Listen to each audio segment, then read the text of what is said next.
కొన్ని చెప్పినట్లుగా అప్రమత్తంగా ఉండాల్సిన అవసరం కొన్ని విషయాల్లో.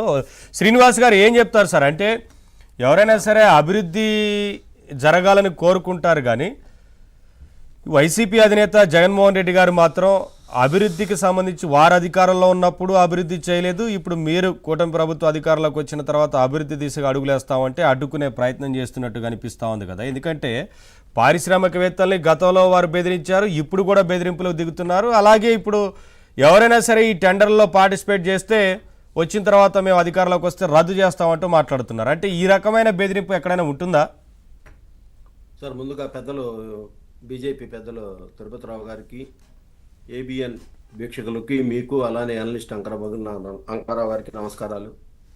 ఇవాళ జగన్మోహన్ రెడ్డి అంతకంటే మెరుగ్గా మాట్లాడతాడని మనం కూడా ఆశించడం తప్పు. అతను మొదటి నుంచి కూడా అతని పెరిగిన ధోరణి కానీ అతని ఇది కానీ మొత్తం కూడా బెదిరింపులు, హత్యలు, హత్యాయత్నాలు అంతే తప్ప అతను ఏ రోజు సాఫ్ట్గా బిహేవ్ చేయటం, ఏ రోజు మంచిని అభివృద్ధిని కోరుకోవటం అనేది అతనికి అసలు అంబేద్కర్ సాధించిన రాజ్యాంగ విలువలను మనం కాపాడదాము, ప్రజలను రక్షించుదామని ఏమీ ఉండదు. పెద్దలు చెప్పినట్టు ఫ్యాక్షనిస్ట్ మనస్తత్వం గల వ్యక్తి ముఖ్యమంత్రి అయితే ఎలా ఉంటుందో గత లాస్ట్ 5 సంవత్సరాలు కూడా ప్రజలు అనుభవించారు, రాజకీయ పార్టీలు కూడా అనుభవించినాయి.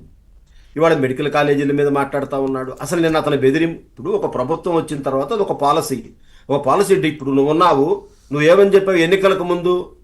అమరావతి రాజధాని ఉంటుంది, నేను ఇక్కడే ఉన్నాను, చంద్రబాబు నాయుడు గారికి ఇల్లు కూడా కట్టుకోలేదు ఆయన, నాది ఇల్లు కూడా కట్టుకున్నానని చెప్పి ఆయన మంగళగిరిలో పోటీ చేసినటువంటి కరకట్ట కమలహాసను, రోజా వీళ్ళందరూ కూడా మాట్లాడారు. చంద్రబాబు నాయుడు గారు కట్టుకోలేదు, మేము కట్టుకో, ప్రజలు నమ్మి ఓట్లేసి ఈవెన్ అక్కడ రాజధాని ప్రాంతంలో ఉన్న ఇది కూడా మొత్తం నువ్వే గెలిపించారు, నీకు ఓట్లేశారు. నువ్వు రాగానే 3 రాజధానులు అని చెప్పి నువ్వు మాట్లాడావు. అదేమంటే నా ప్రభుత్వ పాలసీ ఇదన్నావు, నువ్వు మార్చుకున్నావు. కానీ నువ్వు ఇస్తే మేము ఇవ్వాలని ఒక డెసిషన్ తీసుకున్నావు. ఎందుకు? కాలేజీలు త్వరితగతిన ఏర్పాటు చేసి అభివృద్ధి కోసం. ఇవాళ నువ్వు చెప్పేది చంద్రబాబు నాయుడు గారు మొత్తం తెలుగుదేశం పార్టీ ప్రభుత్వ హయాంలో 27 మెడికల్ కాలేజీలు తెచ్చిన ఘనత చంద్రబాబు నాయుడు గారిది, తెలుగుదేశం పార్టీది. ఇది ప్రధానమంత్రి మోడీ గారు ఒక పాలసీగా పెట్టుకొని రాష్ట్రానికి ఇచ్చిన కాలేజీల్లో నువ్వింకా ఖర్చు పెట్టకుండా డబ్బులు 975 కోట్లు మోడీ గారు కేటాయిస్తే కూటమి ప్రభుత్వం నువ్వు ఖర్చు పెట్టిందంతా 476 కోట్లు. తతిమా డబ్బులన్నీ ఎక్కడ పోయినాయి? ఎక్కడ డైవర్ట్ చేసి వాడుకున్నా? మరి ఈ కాలేజీలు పూర్తిగా 10,000 కోట్లు కావాలి ఇప్పుడు మనకి. 10,000 కోట్లు నువ్వు చేసిన అప్పులు, నువ్వు చేసిన దుబారా ఏంటిది? నువ్వు మాత్రం ప్యాలెస్లు కట్టుకున్నావు, ఋషికొండ ప్యాలెస్ కట్టావు, అవన్నీ కోట్లయినాయి.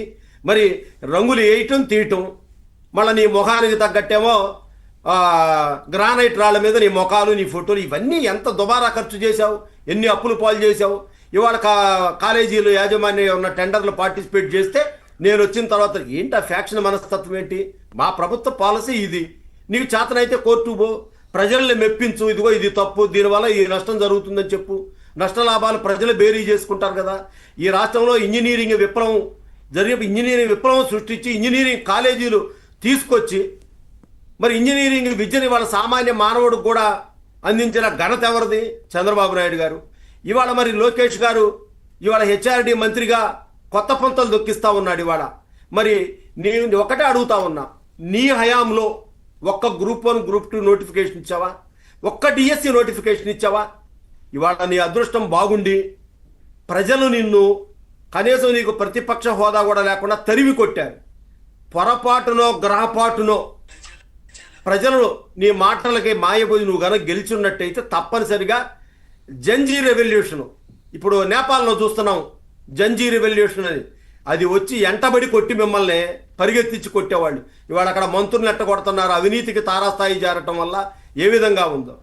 అలానే ఈ రాష్ట్రం అనేది కూటమి నాయకత్వంలో శరవేగంగా అభివృద్ధి చెందుతుంది. నిన్న మేము పెట్టినటువంటి సూపర్ 6 సభ సూపర్ హిట్ అవుతుంటో జగన్మోహన్ రెడ్డికి ఏం తోయాలో అర్థం కాక 11 గంటలకు ప్రెస్ మీట్ పెట్టి ఇవి చేయాల్సిన అవి ఉన్నాయి, ఇవి ఉన్నాయి, ఇవి అన్నాడు. నువ్వు అడిగేది ఏంటి, నువ్వు చెప్పేది ఏంటి? మాకు తెలియదా? ఇప్పటికే మేము 80% ఇవ్వనవి ఇచ్చినవి మొత్తం కూడా హామీలు పెట్టాం. మేము సన్నబియ్యం హామీ ఇవ్వాల ప్రజలకి. అయినా కూడా ఇవాళ ప్రభుత్వ సంక్షేమ హాస్టల్లో కానివ్వండి, ప్రభుత్వ స్కూళ్ళల్లో కానివ్వండి సన్నబియ్యం పెడతా ఉన్నాం. బ్రహ్మాండంగా పిల్లలు చదువుకుంటా ఉన్నారు. ఇవాళ మరి కేంద్రం నుంచి అమరావతి కానివ్వండి, విశాఖ ఉక్కుకు కానివ్వండి, రాజధానికి కానివ్వండి, 1000 కోట్లు కేంద్ర ప్రభుత్వం నుంచి మోడీ గారి సహాయ సహకారాలతో ఇవాళ శరవేగంగా ఆంధ్రప్రదేశ్ అన్ని రంగాల్లో అభివృద్ధి చెందుతూ ఉంది. ఎన్నో పారిశ్రామిక రంగంగా ఎన్నో కంపెనీలు వచ్చినాయి. ఆ రోజు నీ దెబ్బకి తరలిపోయి భయపడిపోయిన కంపెనీలన్నీ కూడా ఎటో వెళ్ళిపోతే ఇవాళ మళ్ళీ ఇప్పుడు కూడా పారిశ్రామికవేత్తల్ని హామీలతో పారిశ్రామికవేత్తలు రాకుండా ఉండేందుకు రాష్ట్రంలో లా అండ్ ఆర్డర్ లేదని చెప్పే ప్రయత్నం చేస్తూ కావాలనే ఒక దుష్ప్రచారం, ఫేక్ ప్రచారాన్ని తెరదీసింది వైసీపీ. ఇవాళ ప్రజలు ఇవాళ ఫేక్ ప్రచారాన్ని జగన్మోహన్ రెడ్డి నమ్మే పరిస్థితి లేదు సార్. ఒకసారి నమ్మారు, ఇవాళ నమ్మే పని లేదు. మీరు అలా అనుకోవద్దు, మీరు అప్రమత్తంగా ఉండాల్సిన అవసరం ఉంది. చాలా అప్రమత్తంగా ఉంటున్నాం. మోడీ గారిని మనం ఏదైతే చంద్రబాబు నాయుడు గారు, లోకేష్ గారు, పవన్ కళ్యాణ్ గారు, బీజేపీ పెద్దలు కలిసి అడుగుతున్నారో వాళ్ళు అడిగి ఆంధ్రప్రదేశ్లో అడుగు పెట్టే రూపే ఆయన శాంక్షన్ ఆర్డర్స్ ఇస్తా ఉన్నారు. అన్నీ కూడా రిలీజ్ అవుతా ఉన్నాయి. ఇంకా ఒకటిన్నర సంవత్సరం కూడా మేము చాలా 80% హామీలు అమలు పరిచాం. దసరాకి వాహన మిత్ర కింద మరి ఆటో మిత్రులకి 15,000 వేస్తా ఉన్నారు. దానికో పాలసీగా పెట్టుకున్నాము. ఎడ్యుకేషన్ డిపార్ట్మెంటు, హెల్త్ డిపార్ట్మెంట్ కూడా చాలా శరవేగంగా ఇవాళ హెల్త్ మినిస్టర్ గారు కూడా చాలా అవగాహన కలిగిన వ్యక్తి. ఆయన దేశంలో అనేక మంది ముఖ్యమంత్రులు, అనేక మంది కేంద్ర పెద్దలతో పరిచయాలు ఉన్నాయి. ఇవాళ ఆయన హెల్త్ రంగంలో చాలా జాగ్రత్తలు తీసుకుంటా పోతా ఉంటే ఈ జగన్మోహన్ రెడ్డి ఏదో అంటారు చూడండి, ఏదో గాలివాన ఏదో వచ్చింది, నేను నా జీవితంలో ఇంత పెద్ద గాలివాన్ చూడలేదంట. ఈయన రాజకీయ భవిష్యత్తు ఎంత, ఈయన రాజకీయ జీవితం ఎంత జగన్మోహన్ రెడ్డిది. ఆయన ఏదో పెద్ద నా రాజకీయ జీవితం అని మాట్లాడుతూ ఉన్నాడు నిన్న. కాబట్టి జగన్మోహన్ రెడ్డి అనేవాడు మారటం అనేది కళ. మనం జగన్మోహన్ రెడ్డి నుంచి మంచిని ఆశించడం, ప్రతిపక్ష హోదా కావాలి అని గింగరాలు తిరుగుతూ ఉన్నాడు. ఎలా వస్తుంది నీకు ప్రతిపక్ష హోదా? సరే, ఏదైనా పద్ధతి కూడా శ్రీనివాస్ గారు ఒక్క నిమిషం. మీరు అన్నట్టుగా సార్ ప్రతిపక్ష హోదా అడిగే పద్ధతి అదేనా? అసలు ప్రతిపక్ష హోదా ఇస్తే వస్తానంటావేంటి? చంద్రబాబు నాయుడు గారు నేను మాట్లాడావు ఆ రోజు, అందరూ చూశారు. నీకు నేను తలుచుకుంటే నేను 2-3 లాగేస్తే నీకు ఆ హోదా కూడా ఉండదన్నావు. మరి నువ్వు ఆ రోజు అంకెతో సహా చెప్పావు కదా. 18 అనేది అంకె నీ నోటితో పలికావు. ఇవాళ అంకె అనేది శాంతి కాదు, అంకె అనేది లేనే లేదు. ఉన్నాయి 2 పక్షాలే, వైసీపీ అను తెలుగుదేశం. కాబట్టి నాకివ్వండి అని అడుగుతా ఉన్నావు. ఇస్తేనే వస్తానంటా అన్నావు. చంద్రబాబు నాయుడు ఆ రోజు ఏం చెప్పాడు? నువ్వు 2 కాదు 4 తీసుకున్నా నా ప్రతిపక్ష హోదా పోయినా నేను శాసనసభ్యుడిగా అయినా కూడా అసెంబ్లీకి వచ్చి నా గొంతు వినిపిస్తా.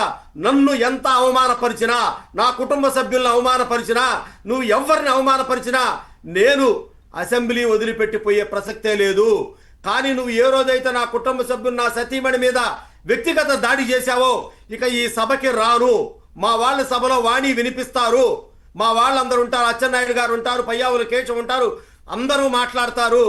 కాబట్టి నీకు దమ్ము ధైర్యం ఉంటే ఎదుర్కోమని చెప్పి ఒక శపథం చేసి తిరిగి ముఖ్యమంత్రిగానే అడుగు పెడతానని చెప్పి వచ్చాడు, అడుగు పెట్టాడు.